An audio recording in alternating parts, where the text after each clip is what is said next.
Olá pessoal, tudo bem com vocês? Sejam bem-vindos a mais um Oftcast. Sempre um prazer estar aqui batendo esse papo com a nossa audiência. Eu queria agradecer muito o apoio da Johnson Johnson nesse episódio, em que a gente vai repercutir o lançamento da nova Lil Technics Odyssey, que está posicionada aí como Continuous Full Range, o lançamento da Johnson agora de dezembro de 2025. Então, obrigado Johnson pela parceria nesse episódio, em que a gente vai comentar aqui tudo sobre essa nova lente que promete entregar bastante, trazer bastante melhoria aí ao portfólio, né, da Johnson Johnson. Bom, queria agradecer a dois dos maiores especialistas em catarata do Brasil que vieram aqui bater esse papo com a gente, dois aqui colegas que já passaram diversas vezes em podcasts, né, também no Facotalks, então que são grandes parceiros aí da casa, então boas-vindas e agradecimento ao Dr. Bruno Fontes, ele que é oftalmologista, especialista em catarata e doutor pela Escola Paulista de Medicina e professor adjunto da UERJ. Seja bem-vindo, Dr. Bruno. Muito obrigado, Bernardo. Obrigado por me receber aqui. Primeira vez pessoalmente aqui na Oft Review. Obrigado pela Johnson Johnson, pela parceria também. E é um prazer participar desse lançamento na nova tecnologia que realmente traz muita expectativa. A gente está vendo o que eles entregam, a lente entrega nos Estados Unidos e fica bem animado para a gente proporcionar isso para os nossos pacientes aqui no Brasil.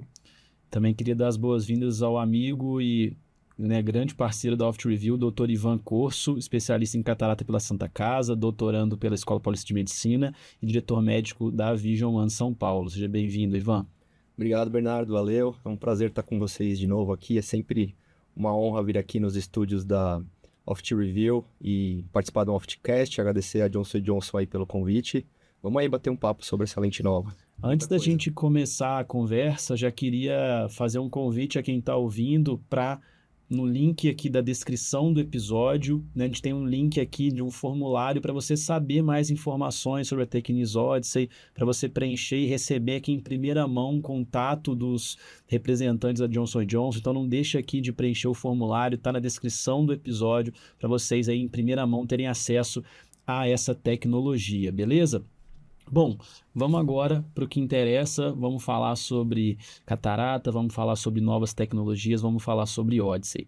Mas antes da gente falar da lente em específico, eu queria que o Ivan, que é um cara que sabe muito ótica, comentasse com a gente a nova classificação da Escars, publicada em 2024, num editorial, em que ela fez uma nova classificação funcional para as lentes intraoculares, né? Dividiu ali inicialmente em Partial Range of Field e Full Range of Field e posteriormente subdividiu em outras categorias. Você pode explicar um pouco melhor para a gente essa classificação, Ivan, e onde a Technics Odyssey está posicionada? Beleza. Então a ideia da Escars em 2024 foi dar uma organizada, né? Porque cada fabricante poderia falar o que quisesse da sua lente e ficava meio difícil de você até comparar resultados e entender o que uma lente funciona, como uma outra lente funciona. Então eles tentaram colocar em caixinhas. Primeira coisa que é importante falar assim, sempre que você tenta colocar em caixinhas várias coisas diferentes, não necessariamente você vai acertar sempre. Então tem alguns detalhes que não são, digamos assim, perfeitos da classificação, mas é melhor do que não ter classificação nenhuma, né? Então, lembrar que essa classificação é feita para lentes de correção de presbiopia, e dentro desse range de lentes para correção de presbiopia são separadas em dois grupos grandes, né? O grupo das lentes full range, que seriam o que a gente falava antes das lentes difrativas ou de uma lente que gera uma correção completa da presbiopia sem mínima monovisão ou sem outros tratamentos auxiliares, e o partial range, que seria mais o grupo das EDOFs, tanto as refrativas como as difrativas. Então a lente Odyssey é uma full range, é uma lente que proporciona a visão para a distância e também da visão intermediária até a visão de perto. E aí dentro desse grupo, a Escars separou o grupo de estudo da Escars, não é exatamente a Escars, são vários colegas de renome lá dentro que fizeram um grupo de estudos para tentar homogeneizar essas classificações, né? Você separou as lentes em três grupos distintos, de continuous, smooth e steep, com a diferença entre elas, principalmente em como a visão ela se comporta em relação ao longe, intermediário e perto. A gente sabe, fazendo muita curva de defocus, que qualquer lente, todas elas, ela vai ter um declínio de visão nas primeiras dioptrias negativas. Então, 0,25, meio, que seria uma visão de 2 metros, 3 metros. Todas as lentes, elas puxam um pouco dessa energia luminosa para os detalhes intermediários e perto, que seria assim, 1 metro até o ponto próximo da lente, digamos assim. A diferença entre elas é que uma lente deixa o intermediário, depois você tem um vale, depois tem a visão de perto. Outras, como a Odyssey e até a Synergy também fazia algo parecido, só que numa menor escala, conseguem te dar uma visão contínua do perto até a visão intermediária e também diminuindo um pouco esse degrau grande entre o intermediário e o longe. Então, no fim das contas, a Odyssey, na classificação da ESCARS, isso são parâmetros, é baseado, a Johnson tem que se enquadrar nos parâmetros que a sociedade estipulou, ela é classificada como uma Continuous Full Range of Field. Doutor Bruno, a gente falou agora da classificação das LEOs, mas vamos levar para a prática agora, né? Você está lá diante de um paciente que você pretende fazer correção de presbiopia com lente intraocular. Qual o perfil de paciente que você prefere indicar, né? Uma Continuous Full Range ou trifocal, né? Enfim, como a gente quiser chamar, versus EDOF. A gente sabe que tem muitos cirurgiões que ainda não, né? Que é uma ótima lente, mas que optam por EDOF, mas tem outros cirurgiões que têm uma predileção por trifocal. Se você pudesse me dizer qual o perfil de paciente que você acha ideal para cada tecnologia, quais critérios você utiliza nessa seleção, por favor? Primeiro, a Filomena, que é a presidente da ESCARS, ela tem uma analogia muito interessante. Ela fala o seguinte: imagina que você é um cirurgião ortopédico, vai botar uma prótese de quadril. Você não vai botar uma prótese de quadril que só anda no plano. O paciente vai subir escada, vai correr, enfim, tem os pisos irregulares. Então, hoje a gente tem um compromisso refrativo grande com os pacientes. Até a Academia Americana de Oftalmologia, a última definição de catarata, ela tirou a palavra opacidade, por uma degradação da qualidade óptica do cristalino. Então, a gente tem um compromisso de dar para o paciente melhor qualidade da visão, menor dependência de lentes corretoras. Então, o mínimo que eu indico hoje em dia é uma lente que chamava monofocal advanced, né? Enfim, que a Johnson tem a iHance. Então, é o mínimo que eu acho que a gente tem que pensar hoje em dia em dar para os nossos pacientes. A escolha de cada modelo leva em consideração o perfil do paciente e também o que ele tem de exame ocular. Então, a gente precisa ter certeza na personalização da escolha da lente intraocular. O exame intraocular, o exame oftalmológico é fundamental, começando pelo filme lacrimal, superfície ocular, né? O principal meio refrativo do olho é a face anterior da córnea, a córnea anterior e o filme lacrimal.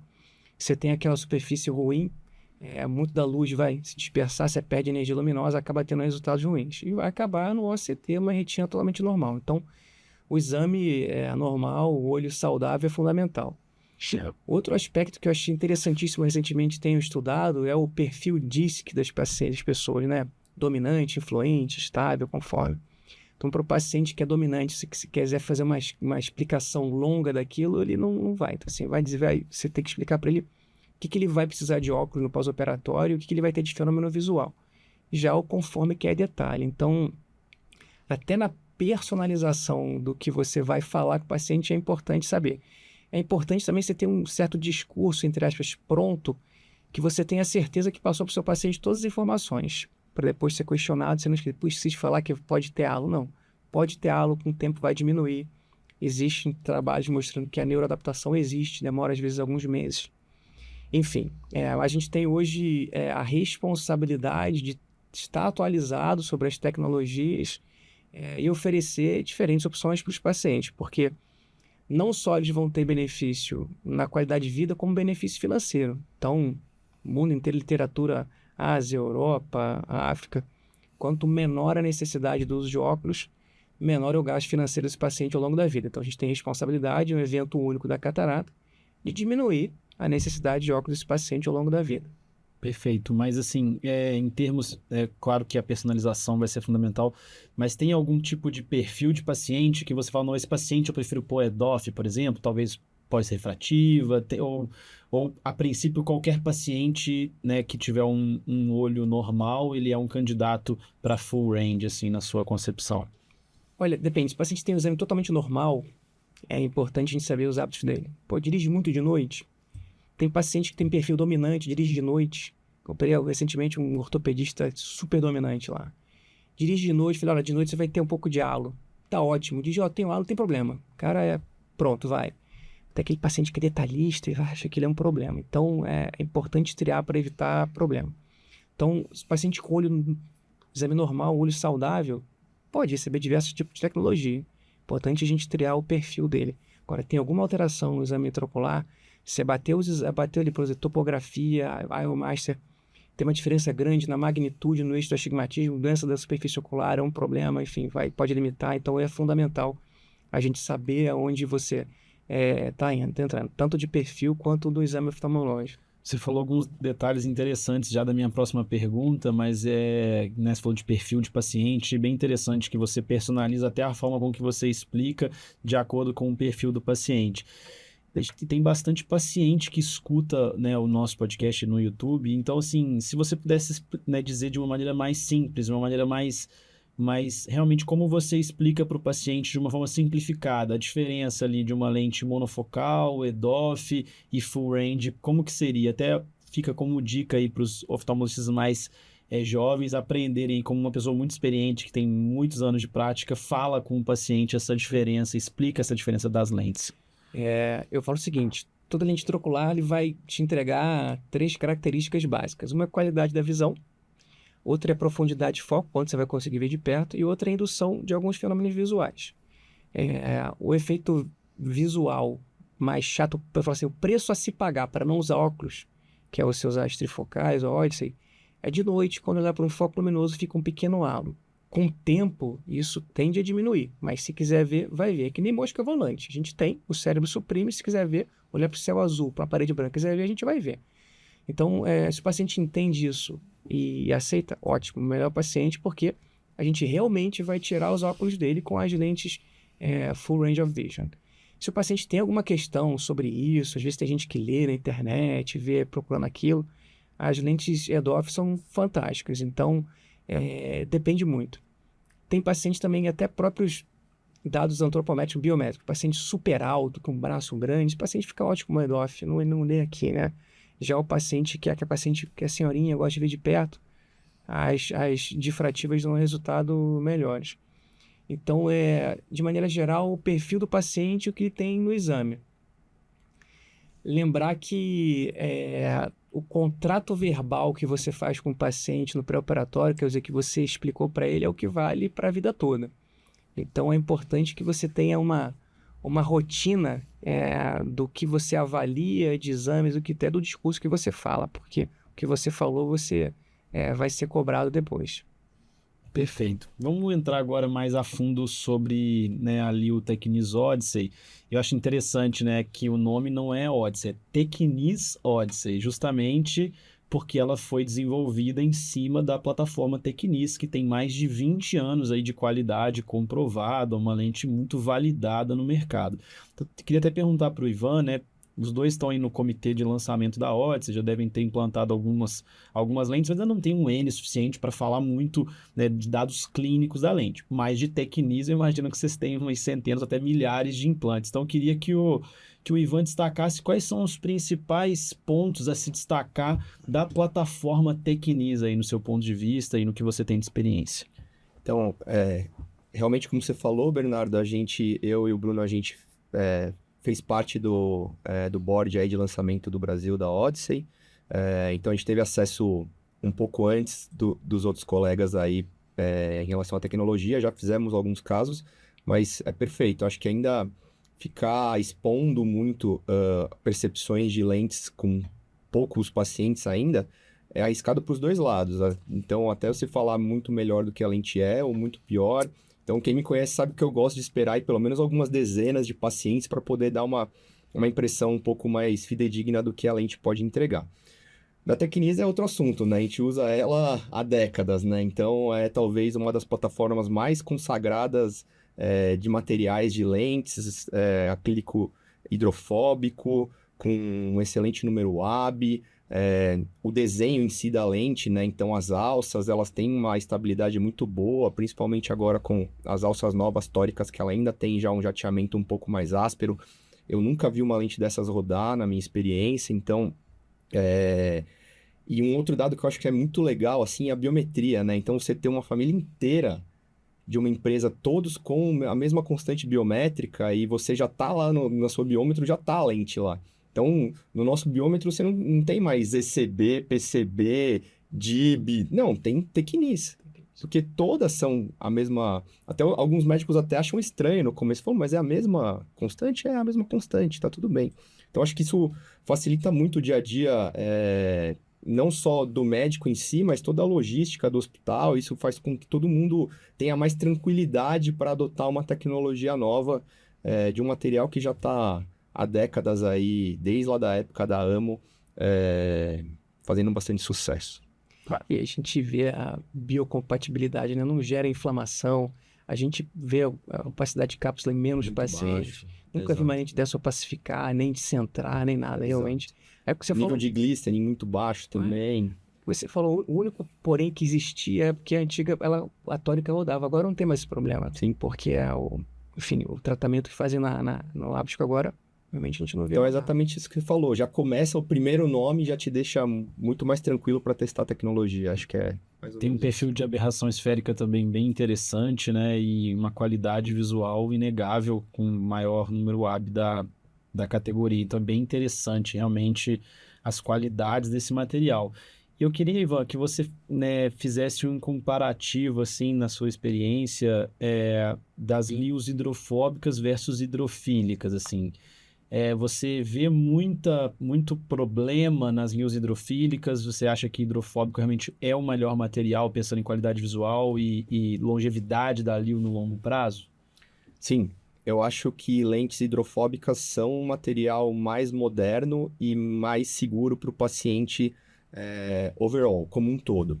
Não estou querendo dizer que materiais hidrofílicos são proscritos ou não têm utilidade ou não têm indicações. Por exemplo, para lentes de baixo custo, sistema único de saúde pode funcionar muito bem, até porque isso é importante falar também, a grande maioria dos materiais hidrofílicos atuais, eles não têm aquela taxa de opacificação do material em si, como alguns há décadas atrás aconteceram.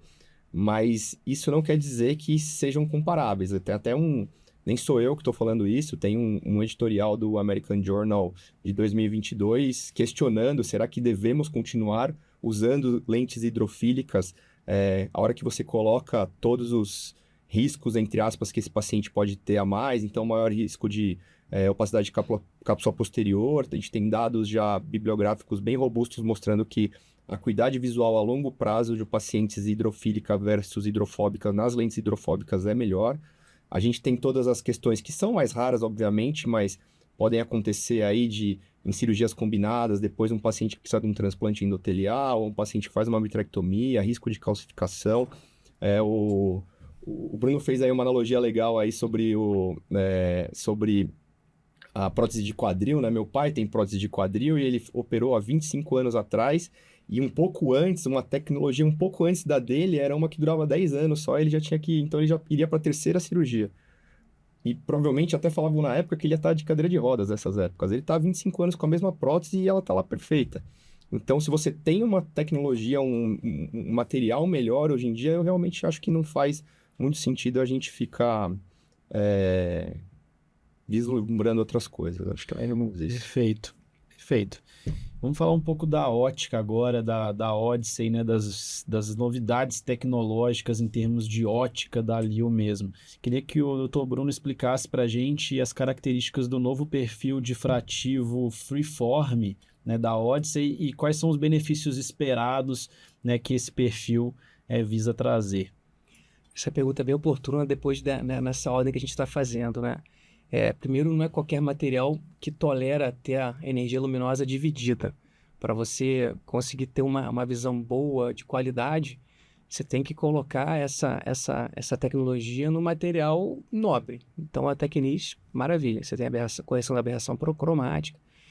A tecnologia Freeform, ela veio corrigir, entre aspas, algumas limitações que foram vistas na Synergy. Por exemplo, a Synergy in vitro era maravilhosa, mas tinha pouquíssima tolerância a erro fracional residual, enfim. O Freeform é uma tecnologia que ela é colocada na face posterior e ela é meio... não é aquele matemático perfeito, os prismas todos perfeitos. Ela tem uma certa dose de variação. O que ela funciona bem é que ela super tolerante ao erro refracional, que a gente vai discutir mais para frente, né? E a gente tem uma menor perda da energia luminosa, fazendo com que a gente tenha uma melhor visão noturna. Toda lente difrativa vai ter uma perda da energia luminosa porque ela vai dividir a luz em diferentes focos. Quanto menos você perder a energia luminosa, melhor. E o freeform, nessa forma meio anárquica, entre aspas, mais aleatória, faz com que o resultado clínico seja melhor. Não só na lente em si, mas no próprio processamento cerebral, né? A gente estava conversando um pouco aqui antes sobre a importância da neuroprocessamento, da neuroadaptação. Isso existe.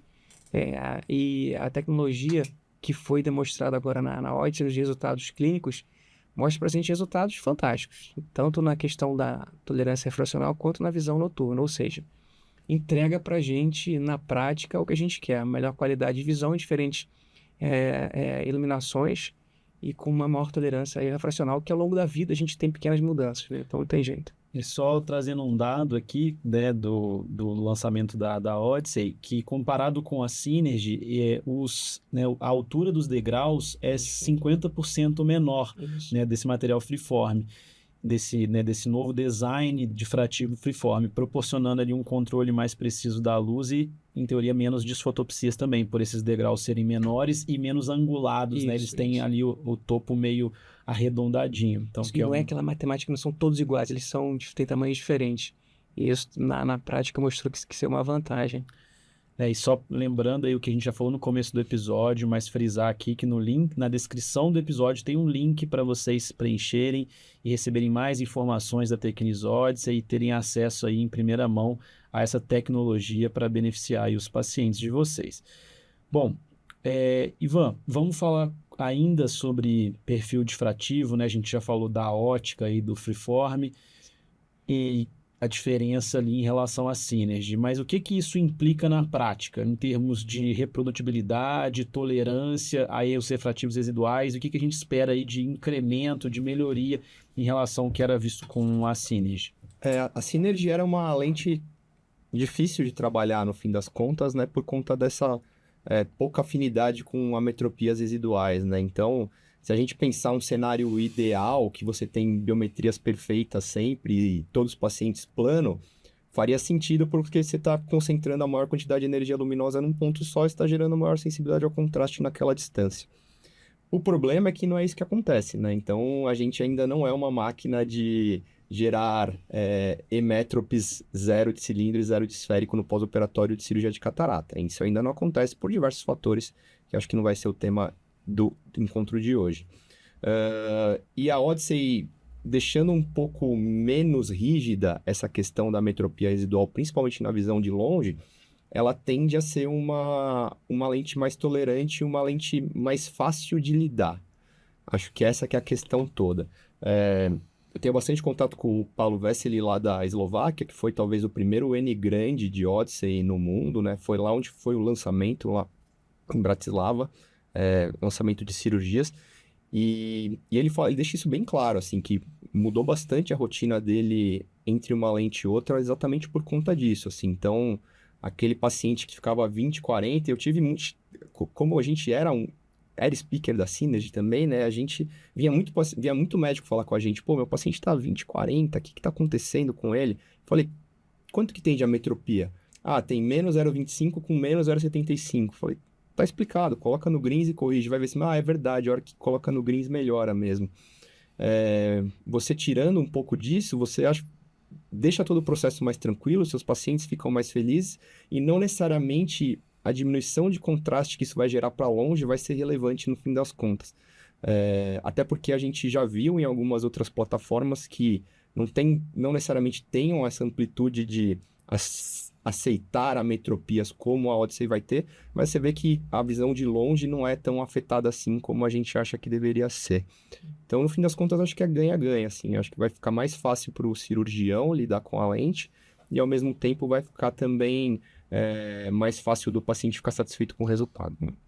Lembrar que nossa refração, ela muda, né? Tamanho de pupila, de tudo. Tem um parecer do CREMESP, de alguns anos atrás, de um paciente que estava processando o médico, porque tinha uma receita com meia dioptria de diferença entre uma e outra. E é super comum você refratar o paciente no mesmo dia e ter 0,25 até meia dioptria de diferença, né? Então, assim, nosso olho não é aquele titânio que muda. Tem trabalho mostrando que na UVS, você mede o diâmetro do AL ao longo do dia, se tem pequenas mudanças. Tem trabalho no córnea mostrando que até durante o período menstrual das mulheres a espessura da córnea flutua, com a dioptria muda. Então, ou seja, o nosso grau tem pequenas variações. Você tem uma lente que é super tolerante a isso, é o que a gente quer. Porque o nosso grau tem pequenas flutuações, né? E você tem o mesmo sapato, de vez em quando você coloca ele tá largo, de vez em quando você coloca ele tá apertado, porque seu pé é o tamanho, de vez em quando, enfim. Nosso olho também acontece isso. Então é fundamental para o sucesso da lente a gente ter pequenos... Um sistema óptico dinâmico. No caso da Synergy, quando, né, o paciente ficava muito próximo ali do Emmetrop, ela tinha um resultado muito bom, né? Por causa da qualidade da plataforma Tecnis, que a gente já falou, mas realmente quando fugia um pouco, complicava. E até mesmo em alguns casos que ficava perto da emetropia, mas o paciente tinha uma córnea que não era tão legal, como ele tinha outros pontos focais que não estavam caindo naquela emetropia perfeita, digamos ali, ele também podia ter desconforto. E aí tem um dado interessante da Johnson, né, que mais de 90% dos pacientes com Odyssey, com meia dioptria de ametropia residual, eles têm mais que 20/25 de visão. Então, isso é pelo menos 3 vezes mais do que a Synergy tinha. No caso, se o paciente ficar ali com meio de miopia, né, 98% dos pacientes tiveram 20/25 ou melhor. Isso é bem interessante. Porque no caso da Synergy era 24% só. Então, quase 4 vezes melhor, assim, nesse sentido. E vai ficar muito bom para perto também, porque a meia dioptria de miopia vai acabar ajudando. Então, não piora para longe e vai ficar muito bom para perto. E isso eu acho que é bem interessante também, voltando aí, conversando com a nossa audiência aí, que tem muitos jovens oftalmologistas, muita gente que tem medo ou receio de implantar lentes difrativas, além do medo de disfotopsia, é o medo de dar um residual, não vai ficar bom. E o fato, claro, que a gente tem que visar a emetropia, tem que visar ter precisão na nossa biometria e tudo mais. A gente não está querendo falar, vai ser tranquilo, pode ter residual que vai ficar bom. Não é esse o ponto, mas ser amigável, ter essa flexibilidade, essa tolerabilidade, ajuda muito quem está no começo ali da curva, que está aprendendo ainda a lidar com sua constante, né? Tá começando ali nesse universo das LEOs Premium. E até é importante já só pegar o gancho contigo aí, Bernardo, e já deixar claro para quem vai começar a fazer os primeiros implantes com essa lente, que a Johnson tem uma recomendação bem clara de a biometria desses pacientes ser sempre o mais emétrope possível. Em algum caso raro que houver equidistância entre o primeiro negativo e o primeiro positivo, então aquele ficou menos 15 é uma lente, mais 15 é outra, mais 0,15 é outra lente, aí sim eles sugerem que você pegue o primeiro negativo, que é uma mudança importante de narrativa da Johnson. Na Synergy eles recomendavam um positivo, e era uma coisa que eu briguei muito, eu até fico feliz que agora eles inverteram aí e foram para o lado negativo, que faz muito mais sentido quando você analisa a curva de defocus dessas lentes. Então, lembrando, e acho que essa é uma mensagem importante, sempre buscar a lente que gere a maior emetropia possível. Perfeito. Também lembrando, né, que a lente Odyssey ela já vai estar disponível com uma plataforma tórica e também, então, você tem que estar confortável em corrigir o astigmatismo desses pacientes, porque não adianta só acertar o equivalente esférico, você também tem que deixar o cilindro do paciente o menor possível. Nossa. E muito interessante que no caso da Johnson não tem nem aquela questão financeira, né? Já que o custo é o mesmo da tórica e não tórica, então, poxa, indica o que vai ser melhor para o seu paciente, tira questões financeiras da equação, que a gente vê muitas vezes essa questão financeira entrando ali na jogada, e eu achei uma coisa muito interessante da Johnson ser o mesmo custo, porque realmente, poxa, vamos corrigir a toricidade para a gente entregar o melhor para o paciente. Perfeito. A gente tem essa imagem de que correção de toricidade é algo premium, é algo que há a mais, e acho que agora está começando a acabar com esse tabu, né? Então, as pessoas têm que começar a entender, e a gente como educadores, a gente tem que começar a entender isso também e passar essa informação e esse conhecimento da forma adequada para quem está chegando, de que corrigir esférico e corrigir cilindros estão no mesmo nível. Tem que fazer as duas coisas do mesmo jeito. Em locais de medicina socializada, a lente tórica não é uma lente premium, é a lente que a pessoa precisa, né? Exato. Você prescreve astigmatismo nos óculos, tem que prescrever na lente intraocular. E essa questão de não ter esse conflito financeiro é fundamental, porque às vezes tem paciente que um olho precisava de uma tórica e o outro não. Era uma situação super desagradável, né? Dizer que, Sim. enfim, mas cara, e agora não tem mais isso, né? Verdade. Bom, doutor Bruno, como a gente, né, a gente analisando aqui a Odyssey no que se refere ao desempenho para longe, intermediário, perto e também sensibilidade ao contraste, como que você poderia aí comparar aí com outras tecnologias do mercado em relação aí a lentes de mesma categoria? O que que ela promete entregar aí para longe, intermediário, perto e contraste? Eu não tenho um N tão grande nessas lentes, mas a primeira impressão, assim, que ela entrega a visão de longe é fantástica. Ah. Não é incomum a gente ver o 2015 até monocular. Então a qualidade de visão de longe é excelente. Como eu não tenho N ainda, mas eu sou amigo da Caroline Rocha, fomos fizemos residência juntos, ela tem um N gigante, ela e o George Warren, né? E ela fala, assim, maravilhas, que realmente mudou a prática deles lá. Comparado com a Cine, então nem se fala. Então, acho que os benefícios que essa lente ela vem mostrando é a visão de longe fantástica, a visão de perto fantástica e a questão da visão noturna, visão mesópica com uma qualidade escotópica com uma qualidade maior do que as outras, do que as concorrentes, né? De você não perder tanto contraste para perto. Lembrar também que a gente falou aqui ao longo da vida, além de ter essas pequenas mudanças refracionais ao longo do dia, que a gente vê no longo prazo dos pacientes é uma pequena hipermetropização e até aumento do astigmatismo contra a regra com o passar do tempo. O nosso mestre Wallace chamou, ele acha que o olho sofre um pequeno crosslink, então essa hipermetropização pode ser causa disso, mas também tem a teoria de que com a liquefação progressiva do vítreo, o diafragma da lente acaba posteriorizando ela, então o paciente fica um pouco hipermétropo. Se você tem essa tolerância à refração, o paciente vai ficar hipermétropo durante anos e anos, décadas, é o que a gente quer. Então, ela entrega essa qualidade da visão, essa flexibilidade e a correção total. Então, é o que a gente espera e de proporcionar para os pacientes cada vez melhor visão. A barreira que a gente tem são as doenças oculares que venham, por acaso, a ter comorbidade, né, coexistentes. Então, o paciente tem glaucoma, degeneração macular, retinopatia diabética, tendo a não indicar de jeito nenhum esse tipo de lente que dividem a luz, mas pacientes com olhos saudáveis é uma excelente opção. Perfeito. E como é uma lente difrativa, naturalmente podem ocorrer desfotopsias, como halos e glare. O que os estudos de bancada e as primeiras observações clínicas têm mostrado aí no que se refere ao perfil de desfotopsias dessa lente, Bruno? O que a gente tem com lente difrativa mais são os halos, né? E com o tempo diminuem.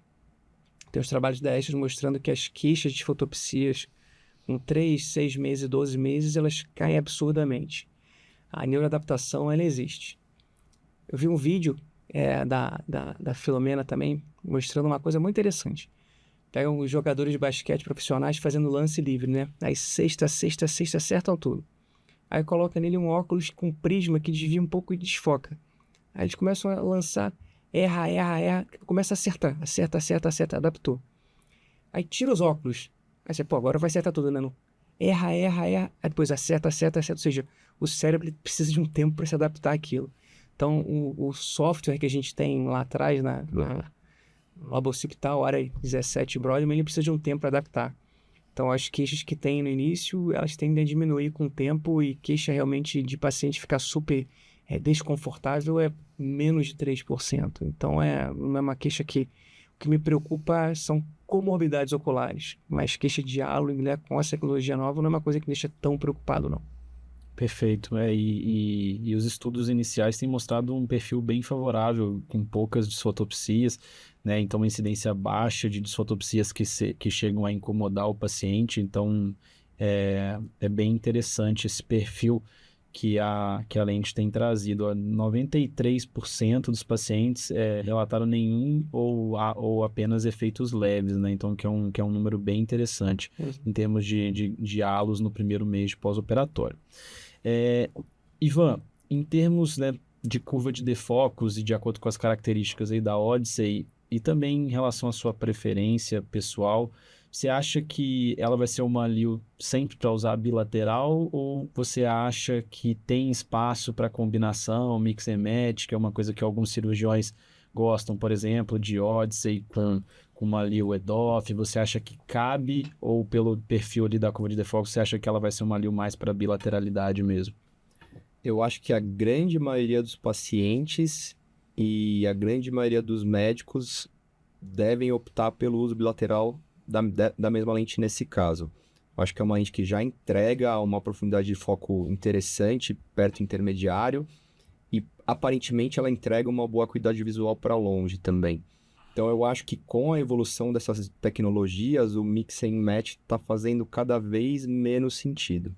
Eu tenho viés, eu nunca fui um fã de Mix and Match, eu acho que você aumenta, inclui mais uma complicação aí numa recuperação que já é complicada para o paciente, para ele entender tudo o que está acontecendo e se adaptar aí, como o Bruno falou, a tudo que está acontecendo na mudança de visão dele. Pode ser não, com certeza vão ter um caso ou outro que você vai fazer alguma coisa, associar com uma lente EDOF, associar com uma lente monofocal no olho dominante, mas eu acho que essas necessidades estão diminuindo muito. Então a gente via, por exemplo, até antes da Synergy, a gente via muito paciente colocando Symfony num olho e Tecnis mais 4 no outro. Sim. Aí você vai vendo que as pessoas que faziam isso começam a diminuir a fazer isso. Então, acho que vai ter gente que vai fazer ainda isso, alguma coisa parecida, deixar, sei lá, uma Odyssey num olho e uma Tecnis mais 4 porque tem um público muito ainda fanático pelas essas lentes de grande adição. Mas a minha impressão é que isso vai ser cada vez menos necessário. E aí, quando você coloca as duas lentes iguais, você tem ametropias residuais semelhantes, você funde a imagem, ou você tem uma somação de qualidade visual, você aumenta a sensibilidade ao contraste, a questão dos padrões de fotopsias, eles são semelhantes, então, para gerar neuroadaptação é mais fácil também.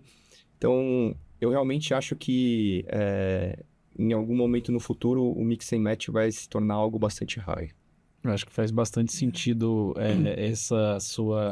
seu ponto, né, de que o Mix and Match talvez ele vinha preencher uma lacuna que algumas lentes tinham ali, mas que com a evolução das tecnologias vai fazer cada vez mais sentido, menos sentido o Mix and Match, e vai predominar ainda mais a questão do implante bilateral. Acho que é um ponto bem interessante.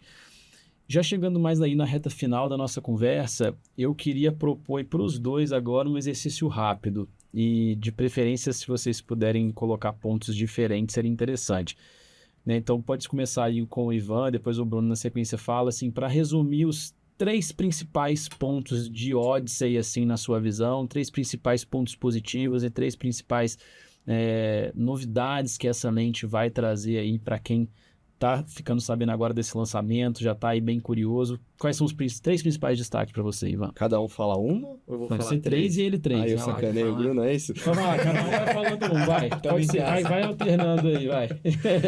Então vamos lá. Acho que a primeira a gente falou bastante, maior tolerabilidade a ametropias residuais. Acho que se isso for concreto mesmo e a gente começar a ver isso na nossa prática clínica, acho que vai ajudar muita gente. Eu daria um destaque ao material, que é super nobre, da Tecnis.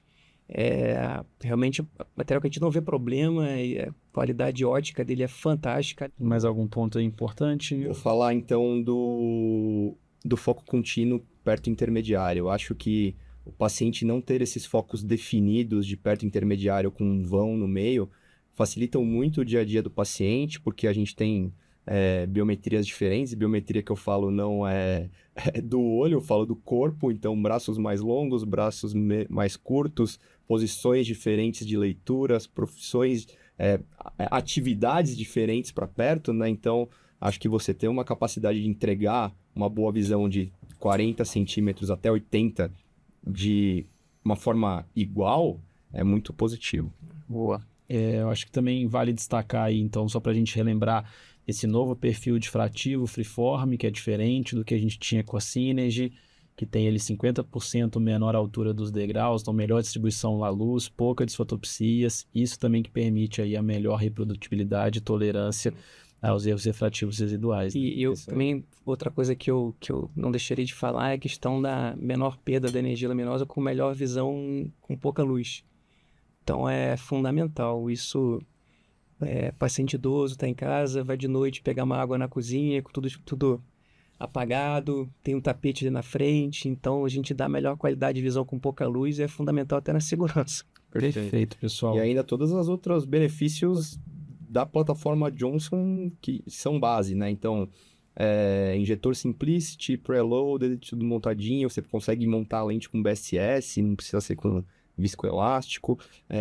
O range de dioptrias da Johnson é impressionante, então vai de 5 a 34, inclusive para as lentes difrativas, até 3,75 de cilindro. Então, são alguns detalhes que às vezes a gente fica falando mais da novidade tecnológica e esquece de falar desses outros aspectos que eu acho que são bem importantes também. Perfeito. Então, para quem está ouvindo o nosso podcast, como eu já disse 2 vezes, vou reforçar, tem aqui na descrição do episódio um link para vocês preencherem e receberem o contato de um consultor para você receber mais informações, testar essa lente. Então não deixa de testar essa lente que está fazendo um sucesso absurdo nos Estados Unidos, está revolucionando o mercado de LIOS de alta tecnologia nos Estados Unidos, tem tudo para chegar agora em dezembro aqui no Brasil também com muita força. Então não deixem de testar a tecnologia, preencham aqui o formulário para vocês poderem ter acesso a essa tecnologia.